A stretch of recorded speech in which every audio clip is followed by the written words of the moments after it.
פרק ב' משנה ד' בפרקי אבות, ואל תדין את חברך עד שתגיע למקומו. Ne juge pas ton prochain jusqu'au moment où tu arrives à sa place, littéralement.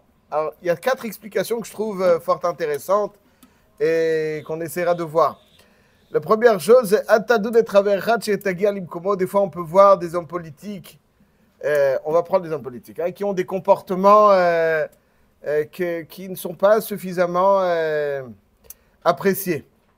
Et puis finalement, on les critique. Alors il nous dit, Rabbeinu Yonah, à chaque fois que tu critiques quelqu'un, des fois, la place qu'il a l'expose à certaines situations. Si tu avais été à sa place, à la même place, avec les possibilités qui s'offrent à toi, le rang qui est le sien, peut-être tu aurais fait la même chose. Est-ce que tu es sûr que si tu avais autant de possibilités que lui, tu n'aurais pas fait ça? Tu sens que quelqu'un, des fois, il utilise un petit peu trop négativement certaines choses. Mais est-ce que tu sais que si toi, tu avais été à sa place, que tu n'aurais pas fait ça? Atadou de travercha. Ne le juge pas, même si a priori, oui, effectivement, ce n'est pas idéal. Atchetagi alimkobo. Si tu avais été à sa place, avec les mêmes opportunités qui s'offrent à toi, peut-être que tu n'aurais pas résisté. Ça, c'est donc l'explication de Rabbeinu Yonah. Le Meir, il dit aussi, ne juge pas quelqu'un avant d'arriver à son endroit. Ça veut dire, des fois, il est dehors, et dans certains endroits, tu le vois bien cravaté, avec un comportement très noble. Mais ce qui reflète véritablement ce qu'un homme est, c'est son endroit. La façon dont il se comporte dans sa ville, et je rajouterai peut-être la façon dont il se comporte chez lui à la maison. C'est ça donc ce qui caractérise un homme. Des fois, quelqu'un dehors, il peut être très beau et très noble, mais en réalité, quand il est au moment de faiblesse, il est à l'aise, il joue pas, il n'est pas le paraître qui laisse apparaître dehors. Et ça, c'est Al-Tadou de Travercha, ne le juge pas positivement. Là, d'après Rabbeinu Yonah, ne le juge pas négativement, jusqu'à que tu arrives à le voter. Mais là, Al-Tadou ne porte pas un jugement sur quelqu'un, même positif, tant que tu n'es pas dans son makom. Ça veut dire son makom, là tu vois où il est chaque jour, quand il est des fois dans une situation particulière, il a un comportement respectable, mais quand il est dans son makom, là-bas, ça joue plus, et c'est ça qu'il dit. Ça c'est donc le pshat du Meiri. Le char qui fait partie des Gouré Hari, des élèves du Harizal, qui a un ouvrage Sifte Kohen à la Torah. Ne pas confondre avec le char qu'on connaît sur Yoredei Choshen Mishpat. Il dit comme ça, ne fais pas de réprimande à quelqu'un jusqu'à que tu te mettes à sa place et que tu sois sûr qu'à sa place, tu aurais pu être attentif à certaines réprimandes. Des fois, il faut dire des choses et des fois, il faut se taire. Des fois, ce n'est pas le moment de les dire parce qu'il faut attendre que celui qui va écouter donc ton jugement soit apte, soit enclin, réceptif. Et lorsqu'il est réceptif, là, effectivement, tu peux dire ce que tu dis. Toujours, je dois dire quelque chose et me mettre à sa place de celui à qui je vais le dire. Ouais, il ne s'agit pas de dire ce que je pense. Dans une collectivité, c'est impossible ça. Oui, quand vous avez un échange, il faut toujours se mettre à la place de la personne.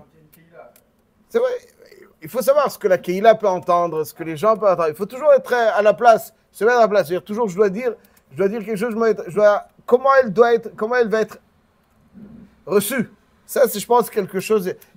La vérité, ce char, c'est ce qu'on appelle l'intelligence émotionnelle. Savoir dire ce qu'il faut dire, quand il faut le dire, de la façon... On peut dire les mêmes choses. La façon dont on va les dire, ça va tout changer. On peut dire les mêmes choses. Le moment où on va le dire, ça va tout changer. Il y a plein de paramètres qui font que les mêmes choses seront bien accueillies ou pas. Il faut avoir cette intelligence. Il ne faut pas dire les choses qu'on pense parce qu'on en parle, parce qu'on a envie de les dire. Il faut penser comment celui qui va les entendre, comment est-ce qu'il va les accueillir. Ça, c'est le Ikar Ikarim. Ça, c'est Ça, c'est l'intelligence. Il va dire. Il faut savoir comment lui le perçoit. Ça, c'est Hatchetagi Alimkomo d'après le char. Il y a un pshat très célèbre du Baal Shem Tov qui dit Al-Tadin et Travers Hatchetagi Alimkomo, il dit comme ça. Il dit qu'un Hachem, des fois, il te permettra de juger quelqu'un que lorsque le verdict que tu prononceras le concernant te concernera. C'est-à-dire, des fois, le verdict que tu prononces sur quelqu'un, c'est un verdict sur ta personne. Parce que tu as fait la même chose et Hachem, il attend ton jugement. L'exemple type qu'il donne, c'est David Amelech avec Nathan Hanavi. David Amelech, après l'histoire de Bathsheba, Akadosh Baruch Hu envoie Nathan Hanavi lui faire donc la réprimande. Comment est-ce que Nathan Hanavi va adresser le reproche à David Amelech? Est-ce qu'il va lui dire, David, tu as exagéré? Qu'est-ce qu'il lui a dit? Quoi est-ce qu'il lui a dit? Pourquoi il a besoin de faire un bachal? Il a besoin, David Amelech, de passer par 10 000 chemins. Il lui dit, David, tu n'aurais pas dû. Non, monsieur Kouet, ça c'est une interprétation qui est par nulle part, ça. Il a peur du Meller. Le Navi, de toute façon, Nathan Hanavi, David Amelech. Pourquoi il a besoin de lui dire... alors, qu'est-ce qu'il va dire Nathan Hanavi? Il lui dit un jour, il y avait deux voisins. L'un était, Baruch Hashem, bien riche, et il possédait tout ce qu'il voulait. Il y en avait il avait un voisin qui avait une kivsa, l'arash enkol, kivsa khat.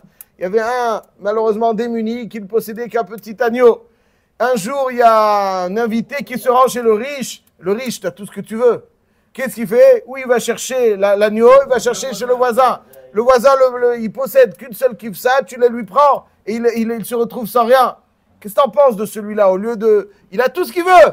Il n'a rien trouvé d'autre que d'aller chez les démunis. Qu'est-ce que tu en penses? David Amelech, il lui dit, il va falloir lui régler son compte.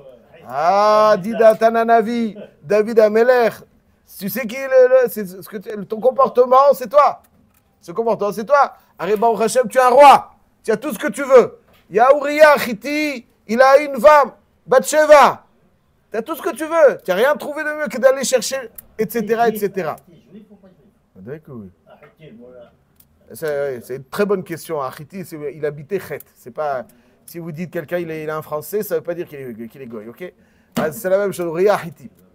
Ça c'est donc dit. Alors la question est pourquoi Nathan Hanavi il a besoin de faire ce machal à David Amelech? Et on peut lui dire, il y a plusieurs explications. L'explication que donne le Baal Shem Tov, c'est que des fois Hachem, il va adopter ton verdict. C'est-à-dire le verdict que tu prononces sur quelqu'un d'autre, en fait, comme tu as eu le même comportement, donc ce verdict que tu prononces sur Rouven, il te concerne. Parce que tu as eu le même comportement que Rouven. Ce que tu as prononcé sur Rouven, on va l'adapter à toi. C'est pour ça que Al-Tadin et Traverach, il dit le Baal Shem Tov, on ne t'amènera à juger Chavercha que lorsque Tagia Limkobo, lorsque tu es dans la situation de Chavercha et que le verdict que tu prononceras. C'est pour ça qu'il faut toujours être dans les Kavzechut. Tu es dans les Kavzechut, alors tu as prononcé un verdict favorable sur lui. Alors tu t'es prononcé un verdict favorable. Hachem, il dit, tu sais quoi? C'est ton propre juge. Voilà, exactement, sans le savoir. Sans le savoir, tu prononces les verdicts te concernant. Quand tu juges, tu ne prononces pas le verdict sur lui, tu prononces le verdict sur toi. Mais c'est parce qu'il dit sur Mésim, quand une personne meurt, on lui fait tout le film de sa vie. Vous avez raison. Vous avez raison. Chazakou Baruch. Mais là, je vais vous dire ce que vous dites. M. Kawa, il fait allusion à un midrash qui dit Oy lanu miyom din, oy lanu miyom atochecha. Alors, l'une des explications, c'est quoi din et tochecha? Din, c'est voilà, ici. Le gars, il dit pourquoi tu t'es pas levé ce matin à 6 h du matin? J'avais mal de gorge. On va lui dire, nous, un autre jour, quand il s'agissait d'aller au sport d'hiver, ou quand tu étais au sport d'hiver, le même mal de gorge était à 5 h du matin sur les pistes. Si ça existe, jamais été skié de ma vie, mais j'imagine qu'il faut aller tôt pour être... Hein? J'ai pas compris? C'est bien d'aller skier, tant mieux, j'ai pas le temps. C'est très bien. Dites-moi où il y a le temps pour aller skier. Il n'y a pas le temps. Le Sfatebet, il dit, un juif, il ne doit pas lutter contre la Avera. Il ne doit pas avoir le temps de faire une Avera. Il n'y a pas de temps. Je sais pas, c'est pas une Avera. Ça, je dis, si on a le temps, on a le temps. Ceci étant, on lui dit, donc voilà, ça c'est Cheshbon, Tochecha, Din et Tochecha. C'est vrai. Mais dans d'autres circonstances, tu vois bien que cet argument ne tenait pas la route. Mais là, ici, c'est mamash. La même chose. C'est-à-dire, on te décrit ce que tu as fait à travers une scène à laquelle tu assistes. Alors les protagonistes, c'est pas toi, c'est d'autres, tu as l'impression, donc tu es extérieur, donc tu poses un jugement extérieur à ça, donc en fait c'est ton jugement. Ça c'est donc, il dit le Baal Shem Tov, c'est ça, Al Tadin et Traverar, on ne te permettra, on t'amènera à juger ton copain que lorsque tu as Gialim Kobo, que lorsque tu arriveras toi aussi dans la même situation et que le verdict que tu prononceras sur l'autre, ce sera finalement le tien. Ça c'est Hatsoum. Ouais, c'est pour ça qu'il faut toujours être dans Kav Zechut, parce que quand je juge l'autre favorablement, en fait, je prononce mon verdict, à moi, favorable. Imaginons quelqu'un pouvait se juger. Ouais, il a commis une erreur. Se juger. C'est un bonheur, se juger. Non, c'est pas... se juger, c'est un bonheur. Je suis un Zakai. Eh bien, tu as la possibilité d'être ton juge et de dire Zakai. Quand tu juges l'autre favorablement, tu te juges et tu dis Zakai. C'est ce qu'il dit Baal Shem Tov Akadosh. Poursuit la Mishnah. Val tomar davar she'i efshar lishmoa. Chez Sofo le Yishama. Il dit, ne dis pas quelque... Des fois, on dit à l'oreille de quelqu'un, entre 4 yeux, on lui dit des choses qu'on ne veut pas qu'il soit entendu. Ne dis jamais ça. Al tomar davar she'i efshar lishmoa. Que pour toi, tu ne veux pas que ce soit entendu. Parce que sache que tout ce que tu diras, finalement, Sofo le Yishama. Ki of hashamaim yolich et hakol. Monsieur Cohen, c'est qui dit ça? Ki of hashamaim yolich et hakol. Chazak. Shlomo HaMelech. Chazak Ubar. Donc Kohelet. Ki of hashamaim yolich et hakol. On était entre 4 yeux. Il n'y avait personne d'autre. Pitom, c'est su. Ouais. Où c'est su? Comment c'est su? Hein? Alors il faut que ce soit un ami bien fidèle. Bien fidèle. Que ce soit quelqu'un. Mais sinon, sachez que lorsque vous dites quelque chose en intimité, a priori, comme si les murs ont des oreilles, en français. Ouais, les murs ont des oreilles. Les murs, ils ont des oreilles. Ouais, ils ont des oreilles. Qui est-ce qui a entendu à part toi? Le mur. Alors, le mur, il a des oreilles, Kaniré. Ça, c'est donc Al-Tobar Davar chez Yevchar Lishmoa, qui pour toi, il est inacceptable qu'il soit entendu par certaines personnes. Chez Sofo Lishama. Sache qu'en général, ce sera su. Et termine, il a la zaken, il dit Val tomar l'irche epane eshne. Shema lotipane. C'est-à-dire, nous tous, dans la journée, nous avons des petits quarts d'heure comme ça. 10 minutes. Entre 2 clients. Entre 2 rendez-vous. En salle d'attente. Je ne sais où. On attend quelque chose dans la voiture. Bon, dis qu'un quart d'heure, qu'est-ce que je fais un quart d'heure? Moi, j'ai besoin de grosses sougiotes. Si j'ai besoin d'une demi-heure pour vraiment rentrer dans la profondeur de la chose. Un quart d'heure, qu'est-ce que je peux faire en un quart d'heure? Petit truc comme ça. Non.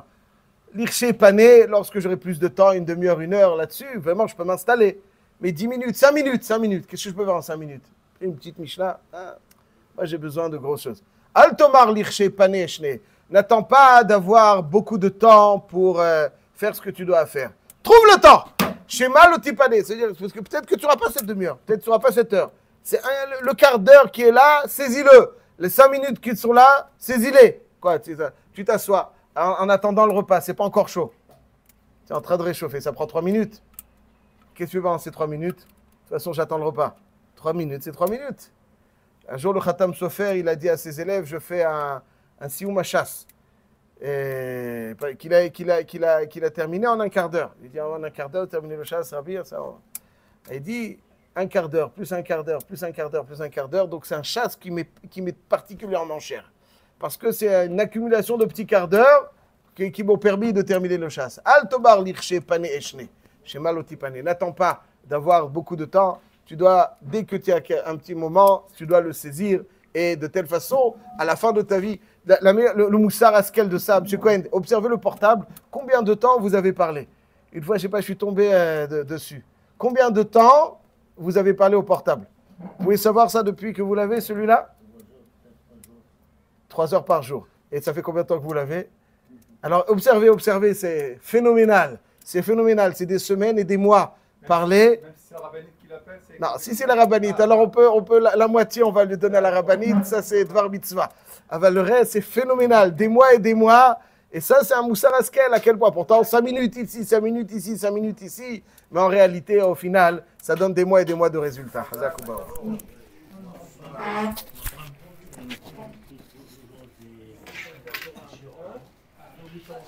Oui, ça va? Ça commence à bien.